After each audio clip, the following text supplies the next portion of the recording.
Sound check. Test mic. 1, 2, 3. Sound check. Test mic. 1, 2, 3. Sound. Okay, malinaw, malinaw.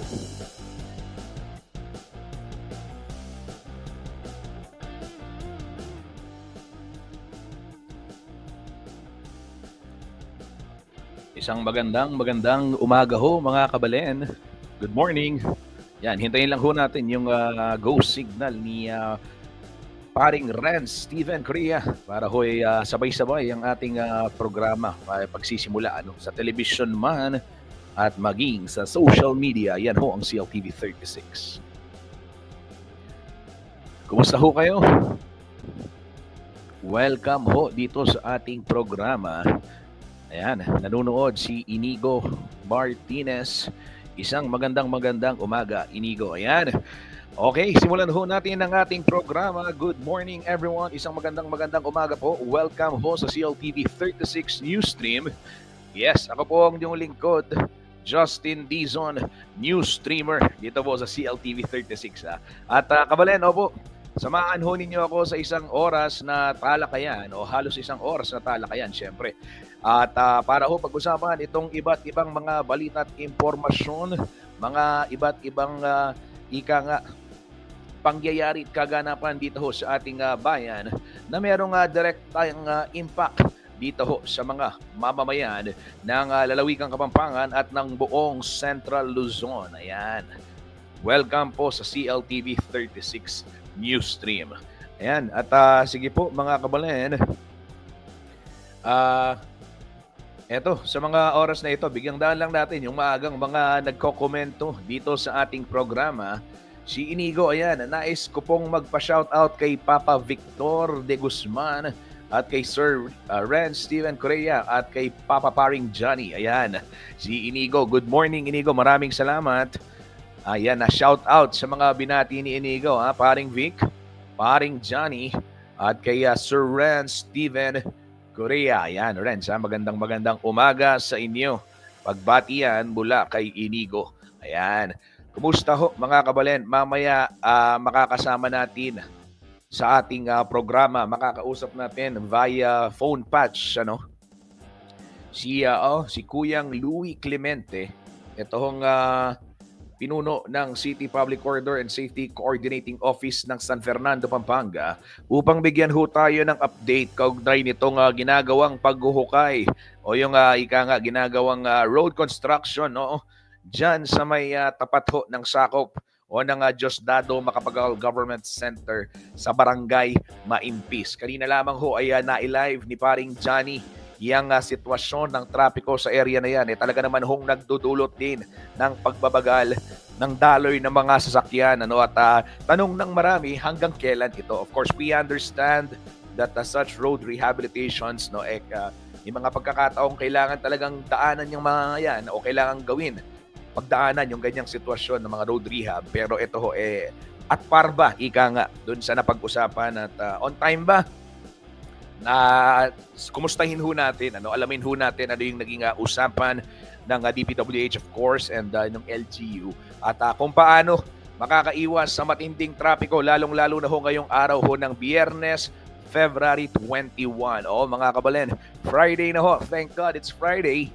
Ano ho yung mga plano ninyo ngayong weekend? Maraming kaganapan ngayong weekend at kaliwat kanan ho itong mga pwedeng puntahan dito sa Lalawigang Kapampangan, dito sa Pampanga. Ayan mga kabalen, syempre. Marami ring nag-uuwian, ayan. Pero syempre, bago nyo planuhin itong inyong mga lakad, mahalagang malaman ninyo. Kumusta ba yung sitwasyon ng mga kakalsadahan dito po sa iba't ibang bahagi ng North Luzon Expressway, lalong-lalo na yung mga kababayan ho natin na nagtatrabaho sa Metro Manila o di kaya naman nag-aaral. Naalala ko na naman, war flashbacks kung tawagin. War flashbacks. Yung tipong ang dami mong dalang gamit tapos siksikan sa bus, tapos tatayo ka, di ba? Tapos sobrang traffic. Etong pinakamatindi, tapos masi-CR ka pa. Eto ho mga kabalen, yung buhay commuter, buhay na pinagdaraanan ho ng mga masang Pilipino sa araw-araw. Opo mga kabalen, Yan ho talaga. Ito yung ating naway umayos-ayos din siyempre yung ating mass transport system. Para naman hindi mahirapan. Pagod ka na sa trabaho, pati pagbiyahe sa trabaho, pagod ka pa, 'di ba? So bababa ang productivity. May epekto ho 'yan sa ekonomiya, 'di ba? Hindi katulad sa ibang bansa, 'di ba? Napakaganda ho ng train system nila when you go to Singapore. Napakaayos, kahit sa Taiwan, napakaayos. Ayan, Japan, si Kuyang Paolo, nakita ko yung mga video ni Paolo G, di ba? Siyempre, komportable. At least, kahit pa paano, pagdating mo sa trabaho, hindi ka pa hulas. Dito, lalong-lalo na ho sa Metro Manila. Of course, dito sa Pampanga, we have kahit pa paano a different situation. Pero ho sa Metro Manila, alas 6 pa lang, mukha ka ng pang alas 3 ng hapon, di ba? Hulas na hulas ka na, lalong-lalo na sa mga pawisin na kagaya ko. Kaya po napakahirap maging commuter. Ito mga kabalen, silipin ho natin ang sitwasyon ng ilang mga kakalsadahan dito po sa North Luzon Expressway sa araw ho ngayong Biyernes. Real-time traffic monitoring ho tayo, hatid ng North Luzon Expressway o NLEX Corporation. Narito po. Eto ho mga kabalen, dyan sa may Balintawak Toll Plaza, wala pa hong build up ng mga sasakyan dyan dahil maaga pa at maya-maya after lunch or mamayang hapon inaasahan yung pagdami ng mga sasakyan going north o yung mag-uuwian ho dito sa Central and North Luzon. Dito ho sa gitna, Valenzuela Interchange, mga kabalen, eto medyo problematic yung sitwasyon, lalong-lalo na ho dun sa magkabilang linya, maraming sasakyan, pero ito hong patungong south, yung southbound lane ng NLEX dyan, ay hirap din sa mga oras na ito yung usad ng mga sasakyan, pagkakapal-kapal ng volume, Ayon ho dito sa NLEX update, medyo late yung update nila. Pero merong approximately 8 to 9 vehicle queue sa Mindanao Toll Plaza. Yan, sa may Mindanao Toll Plaza yan, yung sa dulo. Ayan. Pero may pagbabagal ho yung mga papasok ng expressway. At itong Valenzuela Interchange, ito hong gitnang box, topmost, as you can see, ay mga kabalen. Oo. May volume ho ng sasakyan for those who are approaching Metro Manila. Expect po yung pagbabagal ng daloy ng trapiko sa mga oras na ito. Maluwag ho ang sitwasyon sa may Kawayan Interchange, both south and northbound lane as we speak. Same as with Bocaue Toll Plaza and yung area po sa may City of San Fernando, Pampanga. Yan ho ang latest traffic monitoring update mula ho sa North Luzon Expressway o NLEX Corporation. Eto ho mga kabalen, bigyang daan natin yung komento ng ilang mga kabalen nating netizens na nakatutok ngayon dito sa ating programa. Nag-comment si Jopay Solas, good morning from Giginto, Bulacan. Yan, isa sa mga masugid nating tagapanood. Araw-araw nakatutok sa atin, Jopay Kultura Solas. Ayan, shout out Jopay, maraming salamat. Kumusta yung Zumba kagabi? Natuloy ba? Natuloy ba yung Zumba ninyo? Opo mga kabalen, updated tayo syempre sa mga gawain nitong si Jopay at syempre itong ating mga kabalen ay ating mga kababayan, mga kaibigan dyan sa Giginto, Bulacan. Oo, kagabi alam ko, di ba, may Zumbang gabi na inorganize at natuloy ba? Napakaganda ho ng mga ganyang aktibidad. Syempre dahil ika nga, kailangan ho natin ng active lifestyle. Ayan. Jopay, kailan ulit yung susunod na schedule ng Zumba dyan sa area ninyo? Ayan, shout out mo sa ating mga viewers. Baka may mga nanonood from Giginto, Bulacan na gusto hong sumali. Ayan, importante ho yung healthy. Eto, sabi ni Jopay, ayan, every Tuesday and Thursday, matagal na at dumadami po. Ayan, congratulations at congratulations dyan sa inyong aktibidad. Pagkaganda-ganda ho niyan, kabalen. Dahil, again, ulitin natin, isa ho sa mga paraan para makaiwas sa napakaraming sakit, lalong-lalo na ho ng sakit sa puso, ay ang pagkakaroon ng active lifestyle. Ayon ho yan sa DOH, mga kabalen. Kaya naman, kung meron hong nag-aya sa inyong mag-Zumba, gaya na lamang ni Jopay Solas, ay sumali ho kayo dahil yan ay pagkakataon upang maging malusog ang inyong pangangatawan.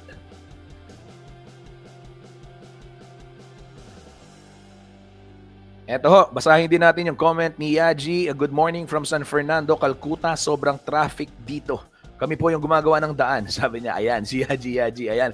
Maraming salamat. Saludo sa mga nagtatrabaho, nagpapagaan ng mga manggagawa para ho sa kaligtasan ng publiko. Oo, ayan. Traffic, sabi ni Yaji. Oo.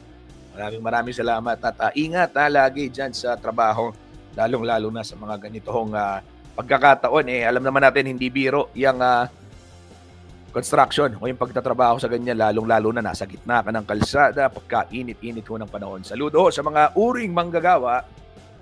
Ito, meron mamaya alamin natin, kailan nga ba matatapos yan, no, Yaj? Ikaw ba, Yaj, may idea ka hanggang kailan yan?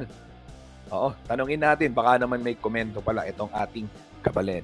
Sige ho, mga kabalen, mamaya makakausap natin si Kuyang Louie Clemente, tatawagan ho natin via phone patch. Oo, eto, pero sa oras na ito, silipin muna ho natin ano nga ba ang magiging lagay ng panahon? Ato, ano ba yung magiging lagay ng panahon? Teka lang, nag-comment si Jopay. Oo. Maganda yung mga interviews ng CLTV, lalo kay Senbam Aquino. Uy, maraming salamat, Jopay. Oo. Opo, kabalen, kahapon po ay ang inyong lingkod, Justin Dizon, pinalad na ma-interview itong senatorial aspirant at nagbabalik Senator Bam Aquino. Opo, ang tagapagsulong ng ama, kung tawagin siya ay ama ng libreng kolehiyo dahil siya po yung principal sponsor sa Senado. Dito pong Free Tertiary Education Act, oo.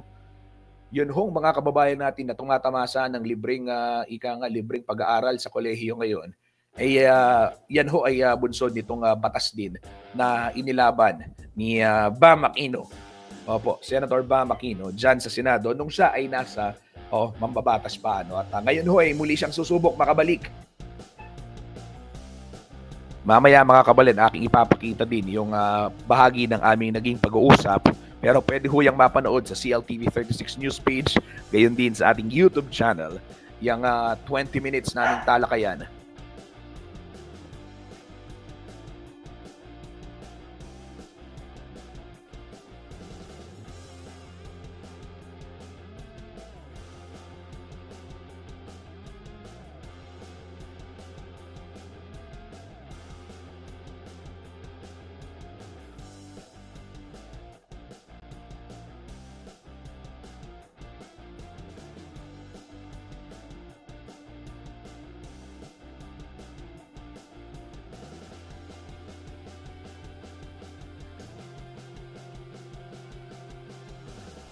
Sige ho mga kabalen, sa oras na ito, alamin naman ho natin ang magiging lagay ng panahon mula ho sa Weather Bureau, DOST Pag-asa.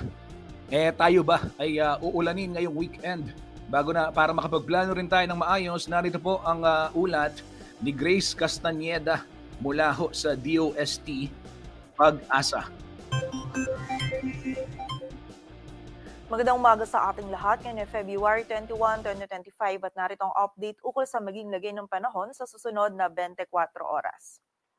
Sa kasalukuyan ay wala tayong minomonitor na bagyo or low pressure area na maaaring makaapekto dito sa ating area of responsibility. Ngunit malaking bahagi pa rin ng ating bansa ang nakakaranas ng mga pag-ulan na dulot ng shear line at ng amihan. Kung saan meron pa rin po tayong mararanasan ng mga moderate to heavy at kung minsan ay mga intense na mga pag-ulan dito sa Southern Luzon, Visayas, maging sa ilang bahagi pa ng Mindanao. So patuloy pong pag-iingat para sa ating mga kababayan dyan sa banta pa rin ng mga pagbaha at pagguho ng lupa. Samantala, magiging maulap din po yung kalangitan na may mga kasamang pag-ulan sa malaking bahagi ng Northern Luzon, maging dito sa may silangang bahagi ng Central Luzon, dito sa Metro Manila at maging sa mga karatig na lugar nito, dulot naman po ng amihan. At nakikita natin in the next 2 to 3 days, ito pong amihan at ang shear line ay patuloy pa rin magdudulot ng mga pag-ulan, lalong-lalo na dito sa silangang bahagi ng Luzon at Visayas, maging sa ilang bahagi pa ng Mindanao.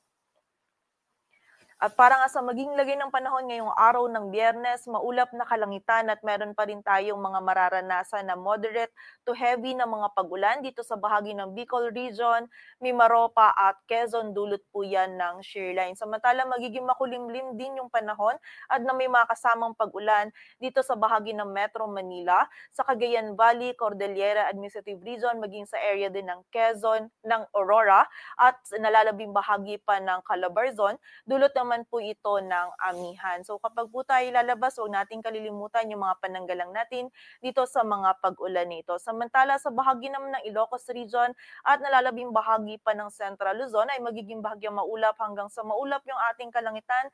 Meron tayong mararanasan lamang na isolated na mga may hinang pag-ulan or pag-ambon na dulot pa rin ng amihan. Agad ang temperatura dito sa Metro Manila ay mula 23 to 30 degrees Celsius.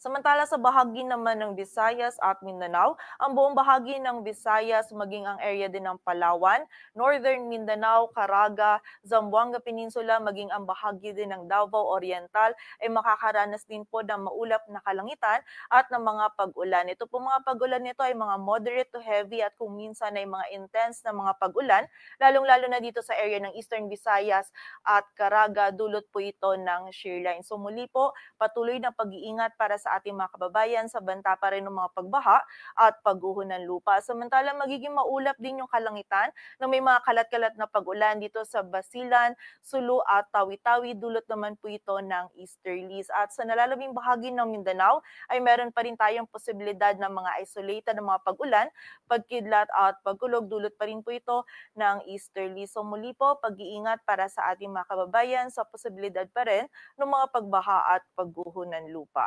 Agad ang temperatura sa Cebu ay mula 24 to 30 degrees Celsius at sa Davao naman ay 24 to 33 degrees Celsius. At dahil po sa epekto ng shear line ay meron tayong pinalabas na weather advisory kung saan ngayong araw ay meron po tayong mararanasan ng mga heavy to intense na mga pag-ulan sa area ng Sorsogon, Northern Samar, Eastern Samar, dito rin sa bahagi ng Southern Leyte, Dinagat Island, Surigao del Norte at Surigao del Sur. Samantala moderate to heavy naman po yung mga pag-ulan sa Palawan, Oriental Mindoro, maging sa bahagi din ng Marinduque, Quezon, Camarines Norte, Camarines Sur, sa area ng Catanduanes, Albay, Masbate, Aklan, Capiz, maging sa bahagi din po ng Samar, Biliran at Leyte. Samantala bukas naman ay makakaranas pa rin tayo ng mga moderate to heavy na mga pag-ulan dito rin sa bahagi ng Palawan, Oriental Mindoro, Romblon, Aklan, Capiz, maging sa bahagi din ng Masbate, Northern Samar, Samar, Eastern Samar, maging sa area din ng Biliran, Leyte, Southern Leyte, Dinagat Islands at Surigao del Norte. Dulot pa rin po ito ng shear line. So muli po, pag-iingat para sa ating mga kababayan at pagiging alerto po and makipag-ugnayan din po tayo sa ating mga LGU, lalo na po dun sa mga areas natin na prone sa flash flood at sa mga landslides and also dun sa mga areas din po na patuloy pa rin nakakaranas ng mga pag-ulan simula pa nung mga nakaraang araw. And para naman sa lagay po ng dagat baybayin ng ating bansa, wala po tayong nakataas na gale warning. Ngunit iba yung pag-iingat pa rin para sa mga kababayan natin na maglalayag dito sa mga dagat baybayin ng Northern Luzon, maging sa silangang dagat baybayin ng ating bansa kung saan magiging katamtaman hanggang sa maalon pa rin po yung lagay ng ating karagatan. Dito sa Metro Manila, ang araw ay sisikat mamayang 6:17 ng umaga at lulubog mamayang 6:02 ng hapon. Patuloy po tayo magantabay sa updates na ipapalabas ng Pag-asa at para sa mas kumpletong impormasyon, bisitahin ang aming website pag-asa.dost.gov.ph. At yan po muna ang latest dito sa Weather Forecasting Center ng Pag-asa. Grace Castañeda, magandang umaga po.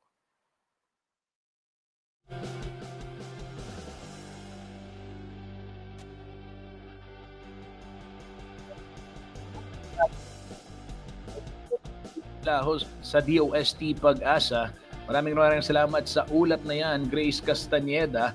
Ito, tuloy-tuloy tayo sa ating balitaan.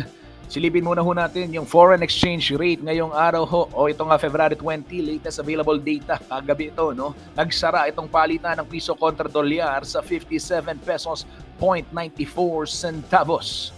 Dito ho tayo sa Japanese yen. Lakihan natin, mga kabalen. Ito, full screen. Sa Japanese yen ho, 38 centavos. UK pound, 73 pesos 15 centavos. Hong Kong dollars, 7 pesos 47 centavos. Saudi Riyal, 15 pesos 49 centavos. Dirham, 15 pesos 82 centavos. Yung euro, 60 pesos 57 centavos. Korean won, 0.4 centavos. At Chinese yuan, 7 pesos 98 centavos. Eto mga kabalen,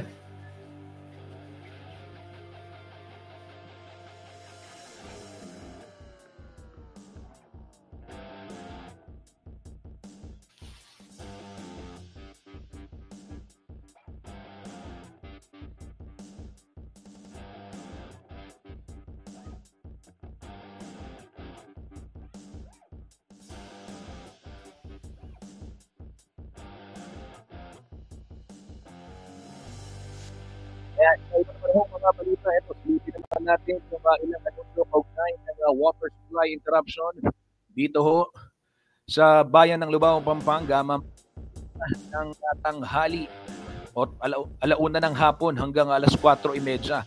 1 p.m. to 4:30 p.m. Mawawalan ho ng tubig dyan sa may barangay San Miguel at San Francisco sa Lubao, Pampanga para ho magbigay daan dyan sa flushing activity ng Prime Water.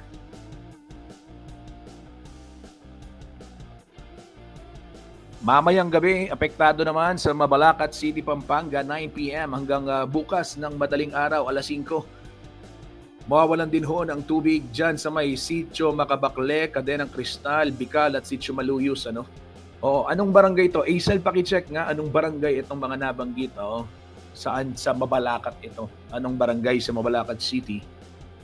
Dito ho sa San Fernando, mawawalan di ay hindi kagabi to, kagabi. Okay na. Ito lang. Anong barangay lang sa Mabalacat City itong Sitio Macabacle, Cadenang Cristal, Bicol o barangay ba? Eto, sige. Hintayin ko lang yung sagot. Okay mga kabalen.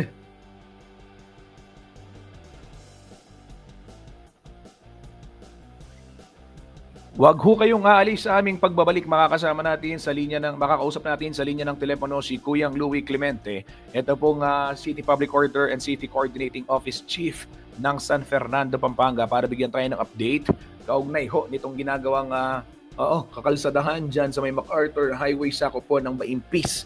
Kaya po tulid sakop at para malaman natin ano ba yung kailangan nating i-expect sa mga darating pang araw. Huwag ho kayong aalis at magbabalik po ang CLTV 36 Newsstream.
Nagbabalik po ang CLTV 36 Newsstream. Ito mga kabalen, sa oras na ito makakausap po natin sa linya ng telepono si Ginoong Louie Clemente.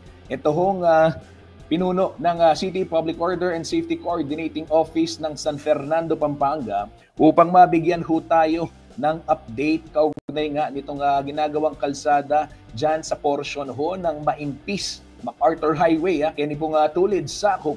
At magandang umaga po. Good morning, Sir Louie. Welcome po dito sa ating programa. Magandang umaga po, Sir Justin. Sir, ano po yung latest update na dito sa ating road construction dito at ano ho yung update abiso sa inyo ng DPWH, sir? Yes, with regards po sa construction natin, yung road rehabilitation sa kahabaan po ng MacArthur Highway. So, nandito na nga po yung ating contractor sa may area ng RGC Sakop, particularly po yung sa may traffic light area po natin. At nagkaroon na po sila ng reblocking dyan kung kaya sa kasalukuyan po ay nakakadanas po ng moderate to heavy traffic condition po yung ating mga motorista. Pero tayo naman po ay nagdagdag ng tao dyan at atin pong kumbaga kinakancel ho natin yung paggamit ng traffic light kung kaya madalas po o naka-manual ho tayo dyan at nakabantay po yung ating pong mga traffic enforcers dyan sa nasabing area. Sir Louie, hanggang kailan tatagal itong road construction sa area na ito? Dahil alam natin, busy section ito ng MacArthur Highway considering that this is fronting the Regional Government Center dyan ho sa Maimpis, ano? Yes po. Actually po, yung project po sa MacArthur ay ang starting po niya ay dyan sa may Dolores Business District at yun po ay patapos na. Inumpisa naman po itong sa may RGC. Kung inyo po natatandaan na nag-start po yung ating road rehabilitation sa pamamagitan po ng asphalt overlaying po sa nasabing lansangan. So yung pong specific project dyan sa may RGC Sakop, yan po ay matatapos po ng hanggang July. Sapagkat alam naman po natin na bukod po sa traffic, ang isa sa mga major concern natin dyan ay yung flash flood tuwing tagulan. Kung kaya't meron pong drainage system rehabilitation dyan na gagawin po ang contractor ng DPWH. Kung kaya't ito po ay maaaring abutin po siya ng hanggang July. Opo. Sir, ibig sabihin, itong disenyo nito, itong binabanggit ninyong drainage rehab din is hindi pa nagsisimula, ano? At nabanggit ho ba sa inyo, sir, kailan yung target na simulan naman yan? Actually, yung pong package, Sir Justin, dito sa may RGC Sakop, yan po ay isa lang. So, ang starting point nga po niya ay yung road reblocking kung saan medyo tataas po ng konti yung ating daan dyan. And afterwards po, pag natapos na po yung road reblocking, umpisa naman po yung rehabilitation naman po ng mga drainages dyan. Ang gagawin po kasi dyan is parang kumbaga po precast na lang po ang ilalagay na drainage dyan para po mabilis. Pero as per sa engineer po ng DPWH, lalakihan no yung capacity ng drainage dyan sa may RGC para naman po pagdating ng tagulan, medyo kakayanin po niya yung volume ng tubig na dadaan dyan. So hopefully po sa July matapos na po yan at yung po problema natin sa flash flood dyan sa may particular na area talagang matapos na po. At inyo pong mapapansin yan, talagang inyong pavement po sa may RGC Sakop, pinakataan po niya, medyo i-elevate po siya ng konti. Hindi po siya katulad ng ating level. In preparation nga po sa drainage rehabilitation naman po na isang component po ng project. Opo. Sir Louie, ibig sabihin, clarify ko lang, itong binabanggit yung July, kasama na rin po dito yung pagsasaayos nitong drainage system. Tama ho? Tama po, Sir Justin. Bakit po siya? Okay. Opo. Sir, pero itong mabigat na daloy na trapiko, are we expecting also na hanggang July din ito or oras na matapos naman yung kalsada at lumipat sila sa pagsasaayos ng mga drainage, kahit papaano malilesen ito, sir? Ang mangyayari po niyan, we're going to adjust traffic flow as the need arises po. Katulad po niyan, meron na pong na-reblock na particular na portion ng area. At ang ginagamit po din ng ating contractor dyan ay 3-day curing period po sa semento. So yung pong na-sementuhan na, after 3 days ay pwede na pong gamitin. So, kanina po, nakipag-coordinate tayo sa project engineer. Meron na rin po kasi yung area na reblock na. So, hopefully po, by next week, magamit na po namin yan para naman medyo huwag po ng konti yung daloy na traffic dyan. And of course, meron din po kaming gagawin coordination dyan sa council po ng RTC pang mapag-usapan naman po yung additional solution para hindi naman po maging ganun kalaki yung impact ng traffic sa area dito sa construction. Sir, meron ba tayong mga alternatibong ruta na na-pinpoint na, like for example dito sa Regional Government Center, aside from the main entrance nito sa may, itong nakikita natin sa ating mga screens ngayon, no? Dito po sa MacArthur Highway, sa may Sakop o may place, ito mga kabalin, meron pa bang pwedeng i-consider na daanan if you are going to some of the government offices? Alam natin, napakadaming transactions din po dyan sa area na yan. Actually po, isa po yan sa mga pag-uusapan natin mamaya. Meron naman tayong mga initial coordination na ginagawa, pero like for example, yung area ng mga dyan, po yung isang shopping mall, tayo po ay magiging coordinate and we will explore some possible solution po para naman po mabigyan ng differential action po yung inaing ng mga nagpapahaw po sa may RTC. So mamaya po magpupulong po kami. Now with regards naman po sa main highway, yung sa MacArthur, unfortunately po yung isa pong alternate route natin dito sa may barangay Alasan, hindi na pwede gamitin sa MacArthur dahil meron din yung ginagawa doon na road blocking. Pero yun naman kung yung mga residente po ng barangay 20 na manggagaling po dito from south, maaari naman po silang dumaan dito po sa may Miranda compound. Of course, medyo rough road na lang po, pero kung papauwi po, kung makaiba sa Petfolio, pwede po nilang gamitin yan. Sir, ano pa ho yung mga alternatibong ruta na pwedeng daanan, lalong-lalo na if they are just traversing from Angeles City going to, for example, Santo Tomas or San Fernando. Of course, we have NLEX, yung mga expressways, any alternate routes that we can suggest para ho sa ating mga motorista, magabayan din ho sila at hindi na maipit dyan sa mabigat na daloy ho ng trapiko. Yung pong manggagaling po ng Angeles, papauwi ho ng dito po sa Tomas, Pali, Masantol, Makabebe, pwede ho nilang gamitin na lang ho yung megatide po natin. Mas magiging mabilis po ang pagbiyahe, especially during rush hour. And of course, yung pong ating NLEX, pero Sir Justin, ang isa lang po sa mga concern natin ay yung kung gagamitin mo yung tourism road, papunta naman po dito sa Mexico, NLEX. So, pagkatiho ng hapon, medyo heavy volume din ho dyan. Yung mabigat din ho at galing ng traffic dyan. Ang pinaka-mainam po, kung talagang galing ng Angeles, kung pwedeng mag-tip na ho ng NLEX from Angeles, papunta ho dito sa Bali, Tomas, Nalit, and likewise, yun naman po pauwi ng Pagwa, sa Marisa, Bacolor, mas mahina po yung megatech na lang po ang gamitin. Okay, maraming salamat po Sir Louie Clemente sa inyo pong oras at pagpapaliwanag. Napaka-importante hindi po mga impormasyon. Sir, baka may huli lang kayong mensahe na nais iwan din, ipaalala sa ating mga ngayon pong isinasagawa itong kalsada at nararanasan yung matinding daloy din ho ng trapiko dyan sa area. Yes, of course po, yung kami po yung paumanin po sa ating mga motorista at talagang makakaranas po sila ng mabigat na pagdaloy ng trapiko dyan sa may RTC Sakop.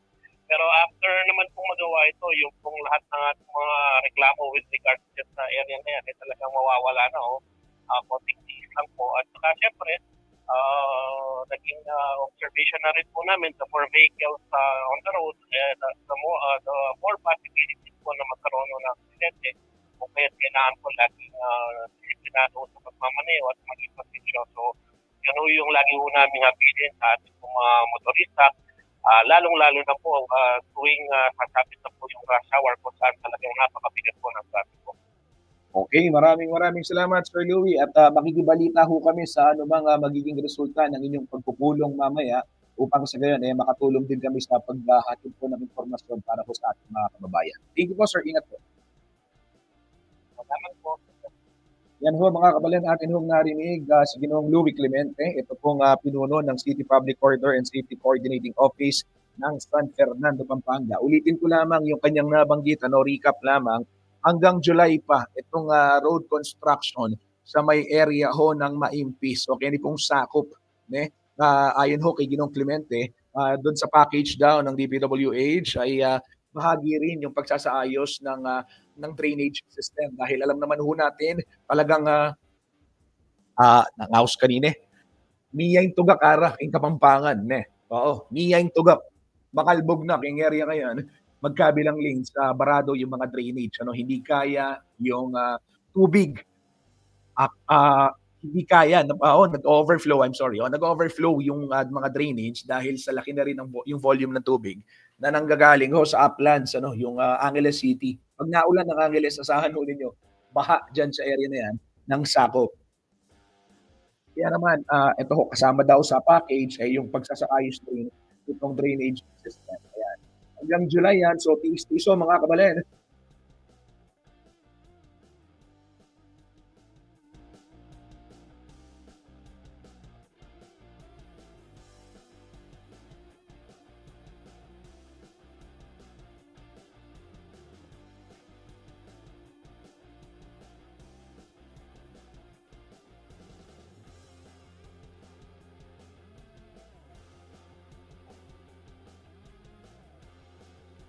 Dumako naman ho tayo sa ibang balita.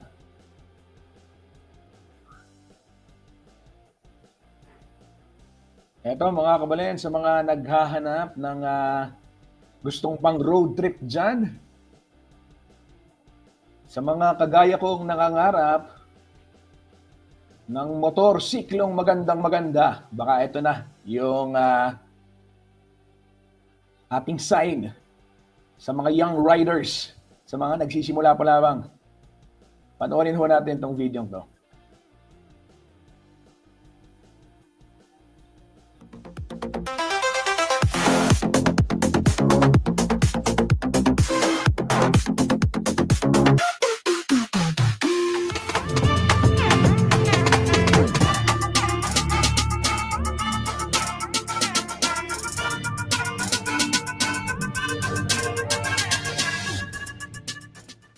So itong Sportster S natin, ito yung parang pinaka-option ng mga motorcycle riders na galing sa mga sports bike.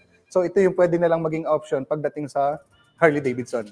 Ginawa to actually para ma-capture yung mga younger generation na nag-Harley. Pag sinabi kasing Harley-Davidson, usually parang sinasabi nga nung mga oldies. Unlike nung mga ibang models natin sa Harley-Davidson, bago yung engine kasi nito. Ito yung pinakabagong engine ni Harley-Davidson, which is yung Revolution Max engine.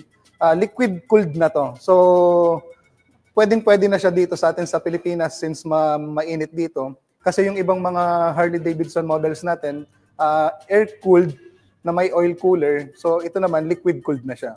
So, pagdating sa temperature ng engine, medyo mas malaki yung inilamig nito kumpara dun sa ibang models.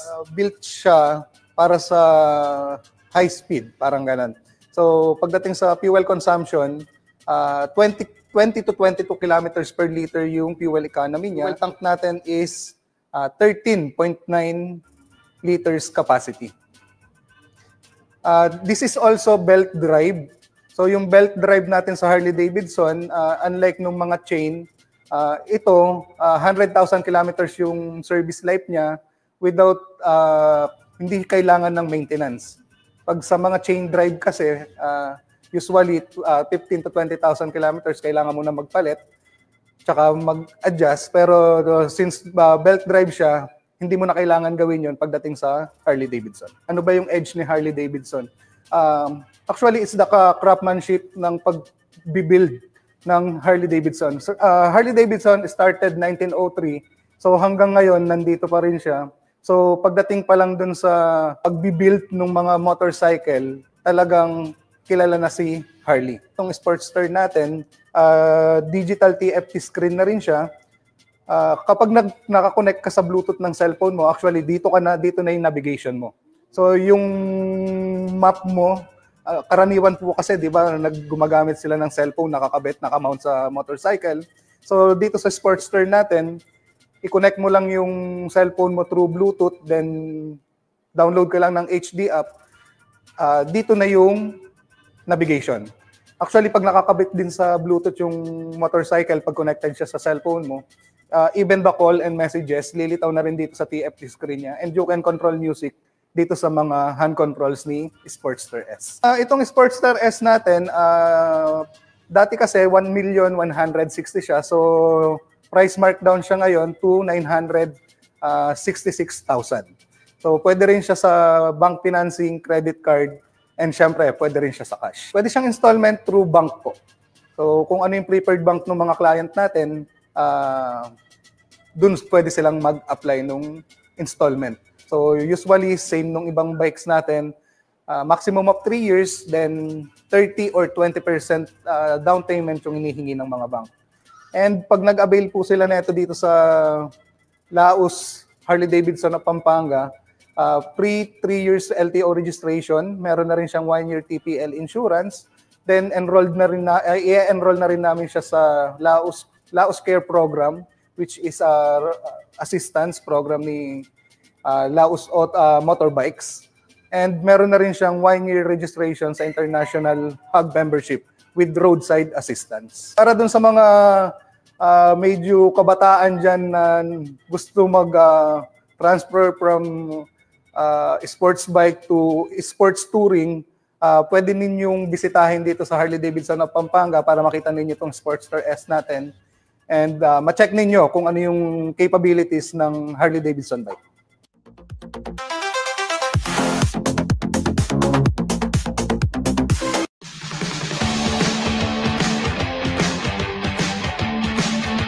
Ang mga balitang kalam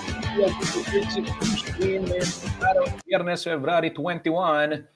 Maraming salamat ho sa inyong pagtutok dito sa ating programa. Magkita-kita ho tayo muli sa araw ng Lunes. Ako po inyong lingkod, Justin Dizon. Nagpapasalamat sa inyo. Ingat ho tayong lahat. Happy weekend mga kabalen.